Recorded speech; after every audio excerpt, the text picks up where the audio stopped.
In this video, I'm going to explain everything you need to know about how to get your zine printed.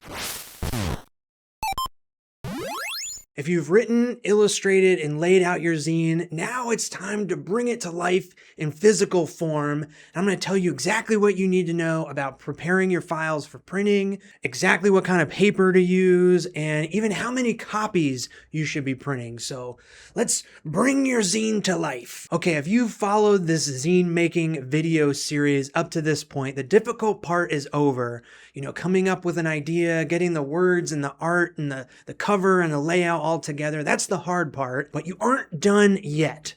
The most rewarding part, I think, of making a zine is when it becomes real and a physical copy. Making multiple copies so you can give them away to your friends or maybe even sell them. Now, before we get into exporting our zine as a PDF so it can be printed easily, we got to know where we're printing this zine. So there are a few factors to consider when choosing the place to print your zine. First and foremost is, do you want to assemble the zine yourself? Are you going to be collating, folding, stapling, and trimming them? Or do you want the printer to handle all of that stuff for you? If you're just making a few copies, you might decide to print them at home or go to a local copy shop, but you'll need to be ready to assemble the zines yourself. It's not hard. You'll just need some tools. I have a whole video about printing zines at home that will walk you through the entire zine assembly process. Check that out. It'll be the top link in the description. Now, if you want to have someone else print your zine pages, the main thing you should pay attention to is the price and the quality. Both are going to depend on the size of the company and what kind of printer they're using. I used to get my zines printed at the UPS store, just on regular copy machines. I've also used Minutemen Press. It's not too difficult to find a local place. Just do some Googling and don't be afraid to call and ask for their copying prices. Just make sure you have the specs of your zine prepared, the size, how many impressions, or like the number of sheets of paper per zine. And remember that each sheet of front and back paper, so, one sheet of paper copied on front and back is actually 4 pages of your zine. And then you'll also want to tell them if it's in color or black and white. And I guess they might also ask how many total copies you're going to be printing, because there could be price breaks for more copies. And we'll get into that stuff later. Now, going to a local place can be super convenient and quick, and you get to see the print quality in person right away, and that's nice. But you might end up paying a little more per copy, per impression. There are a ton of websites that do quick and cheap photocopies. I don't have a ton of experience with these, so you'll need to do some research and maybe even get some test prints from a couple of places so you can make sure the quality of the prints meets your standards. Now, if you aren't interested in assembling the zines yourself, there are online printers that will do it for you.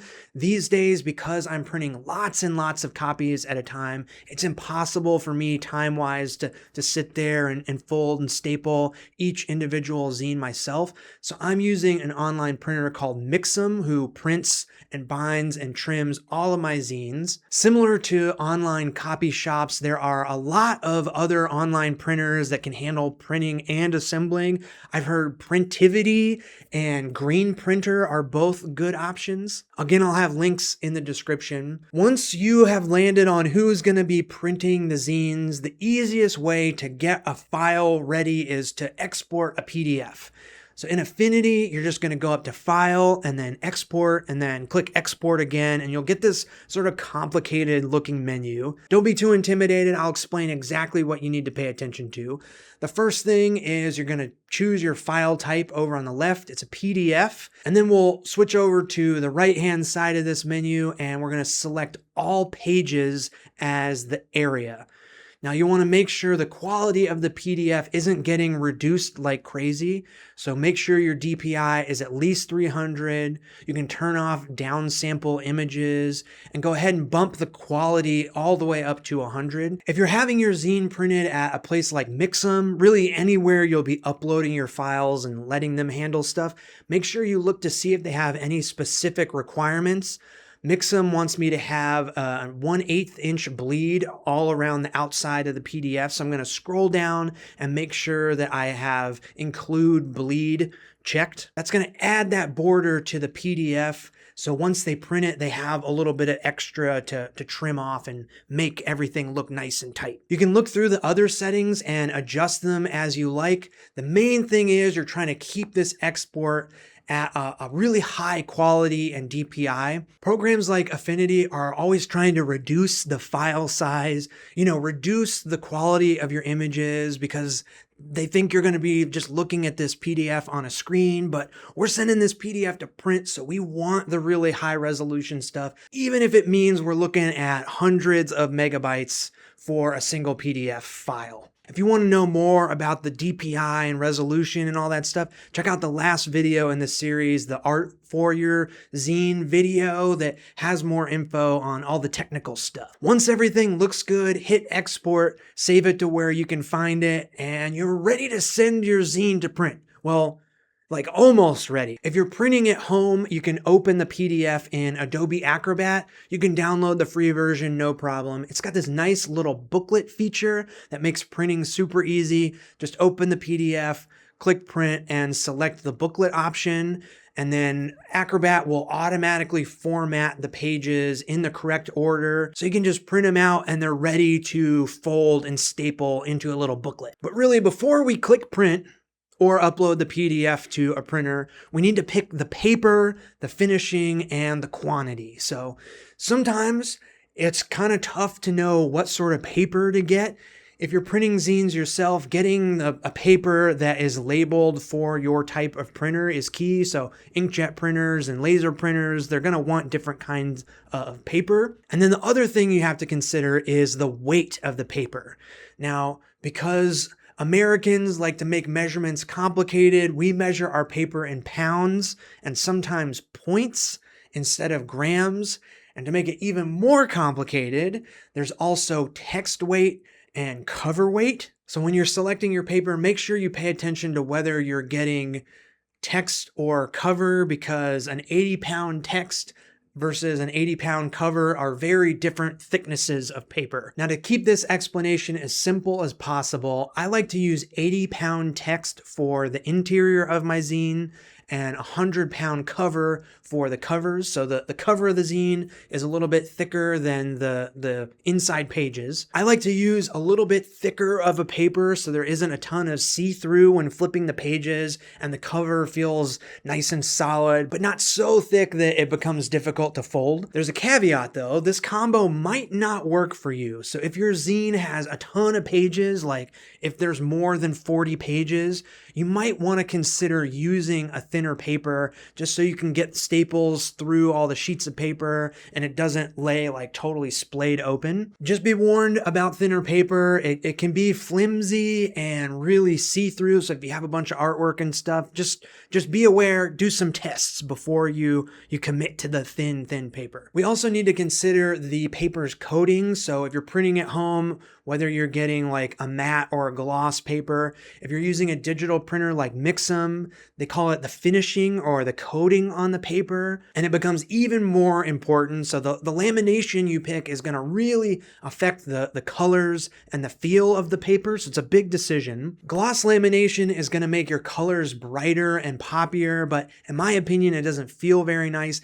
And you have to deal with reflections and stuff. So if you're reading the zine in a lit room, there's going to be reflections off of the paper. There are satin versions of gloss that will reduce the shine and keep the colors nice and bright, but usually gloss lamination, especially on interior pages, is reserved for stuff like photo books and like fancy art books and stuff. And that's not what we want. We're making zines. So I've used matte lamination on a lot of my zines. This will keep the colors nice and flat, no shininess, and also protect your cover.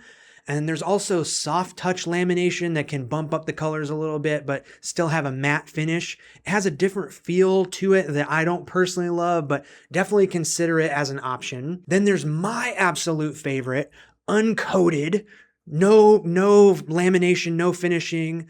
Lots of printers are going to warn you against this because it makes your zine scuff way easier, but it's totally matte and feels the best to me. So I will always use uncoated paper for the interior of my zines because this makes big blocks of text easier to read, and it just feels so much nicer to the touch. It feels like more real somehow, and I think that's really important when you're flipping pages in a zine. I also like uncoated for the covers, but be warned that scuffing can happen, especially if your cover has a lot of dark ink coverage. I kind of like it though, especially for stuff like my Starborg zines where they're supposed to be a little beat up like the Millennium Falcon, you know? Now, whoever you're gonna print your zines with, it's definitely worth getting some samples from them. See what the different paper stocks, what the weights and the finishes look like on other things that they've printed. It will 100% help you make your decision. It's worth the extra time and paying for the shipping to get the print samples. Okay, the last thing you have to decide when printing is how many copies you're gonna make. Are you just making zines to give to your friends? Maybe you order 10.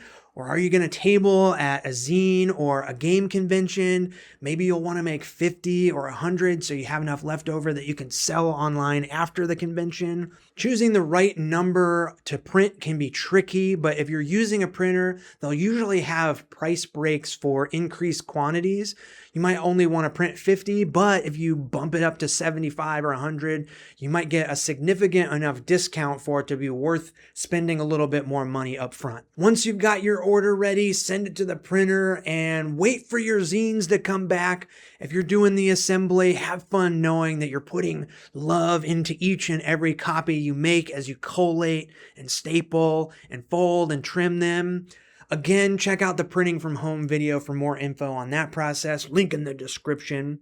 One of the best feelings ever is getting a box of zines in the mail, all ready to go. And I'll tell you what, I've been making new zines every month for years now, and this part never gets old.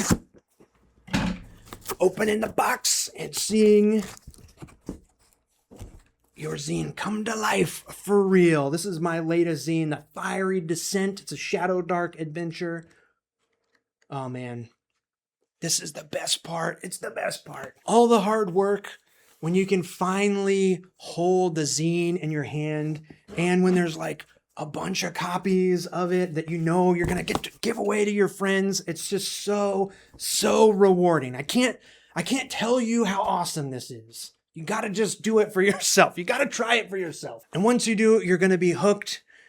And really now you have all the tools you need to create your own zine. But there is one more video coming about how to sell and distribute your zine, so stay tuned for that. Subscribe, all that stuff. Let me know if you have any questions down in the comments, and if you'd like to check out my tabletop role-playing game zines, I have a Patreon where I release a new zine every month, and an online shop where you can get past zines. Thank you so much for watching, and I'll see you in the next one. See ya!